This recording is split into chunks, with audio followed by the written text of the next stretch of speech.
अवकाळीमुळे महाराष्ट्रातल्या अनेक भागातील शेतकऱ्यांची अक्षरशः दैना उडाली आहे। हातातोंडाशी आलेल्या पिकांचा शेतातच अक्षरशः चिखल झालाय। हातावरच्या फोटोप्रमाणे पिकं जपली, कर्ज काढून पिकं वाढवली आणि ऐन काढणीच्या वेळीच अवकाळी पावसाने हाहाकार माजवलाय। बघा शेतकऱ्यांच्या डोळ्यांत देखत स्वप्नांची कशी राख रांगोळी झाली आहे।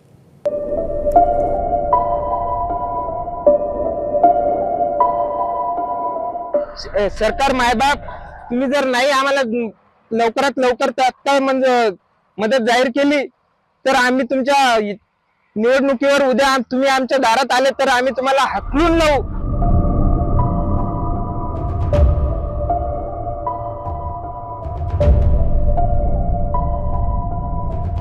1.5 एकरवर ही मिरचीचं लागवड केलेलं आहे।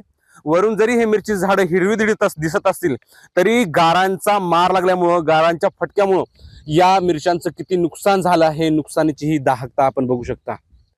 60 ते 70% मिरच्या गारांचा मार लागल्यामुळं पूर्णपणे तुटून पडलेल्या आहेत। मिरच्यांच्या झाडांच्या फांद्या तुटून पडलेल्या आहेत। एका पटीने भरपूर नुकसान झालं, म्हणजे काही राहिलेच नाही, फाटी मोडून गेली सर्वच। हो, काहीच राहिलं नाही, झाडाला फाटी मोडली, मिरच्या गळून पडल्या सर्व टोटल।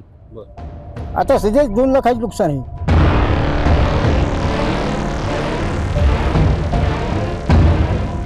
मी सध्या गोंदिया जिल्ह्यातील चारगाव येथील शेतशिवारामध्ये उभा आहे। आपण बघू शकता माझ्या मागे की आंब्याचा कशा पद्धतीने खच अक्षरशः पडलेला आहे। फक्त आंबा पिकच नव्हे तर मिरची पीक असेल किंवा वांगा असेल, यासह शेतकऱ्यांनी विविध फळबागांची जी शेती केली आहे त्याला याचा मोठा फटका बसल्याचे आपल्याला चित्र पाहायला मिळत आहे। आपण हे जर आंबे बघितले तर अशा पद्धतीने हे तुटून पडलेले आहेत। अक्षरशः आंब्याचे 2 तुकडे झाल्याचे या ठिकाणी आपल्याला बघायला मिळते। याच्यामुळे शेतकऱ्यांचं आंबा पिकाचं उत्पादन जे आहे अर्ध्यापेक्षा कमी होणार असल्याची भीती शेतकऱ्यांनी वर्तवलेली आहे।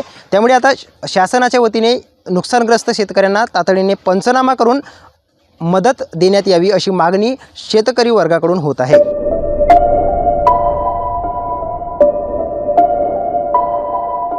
शासनाचा कोणताही कर्मचारी शेतावर येऊन कोणता पंचनामा वगैरे काही केलेलं नाही, तरी आचारसंहितेच्या नावाखाली आम्हाला बाजूला सारून आमची नुकसान भरपाई लांबवण्याचा किंवा न देण्याचा प्रयत्न शासनानं करू नये।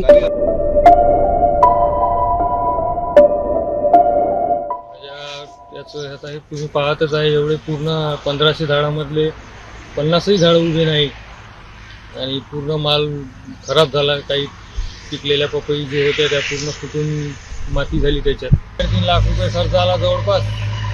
आता 10 ते 12 लाखाचं उत्पन्न अपेक्षित होतं मला, आता काहीच होणे शक्य नाही त्याच्यात।